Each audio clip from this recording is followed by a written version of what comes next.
Pelaksanaan ujian nasional tingkat SMA di Sumsel diharapkan dapat berjalan lancar 100% mengingat pelaksanaan UNBK SMK sebelumnya berjalan tanpa hambatan.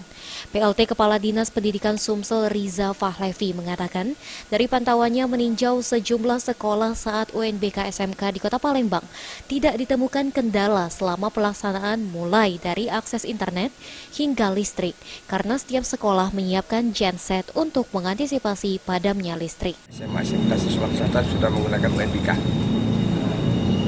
Pak, kalau untuk wacana kan akan dihapuskan, nah gimana ini ke depannya ini Pak? Ya tidak masalah apapun namanya, nanti kan yang kata-kata untuk berubah, evaluasi ya. Mungkin berubah nanti jadi asesmen. Nah jadi asesmen. Nah, jadi asesmen itu juga nanti penilaian tidak di akhir tahun. Tapi kalau tidak salah itu di pertengahan. Kalau SMA SMK itu di kelas 11. Bukan di kelas 12, kita tunggu dulu juknisnya. Tapi itu baru wacana dan sudah diinformasikan pada kami. Ya, berarti UNBK masih tetap Pak, masih penting Iya, Pak? tetap masih penting.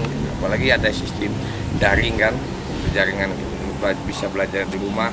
Itu kalau semua sudah komplit ya dengan era digital, ya tentunya kita dengan Mas Menteri kita yang baru memang orang digital kan, itu ya kita mau tidak mau memang harus siap.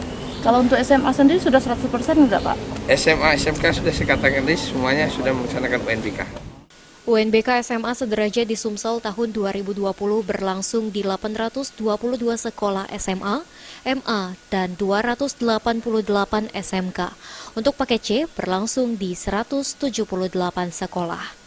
Amanda Lydia, PAL TV.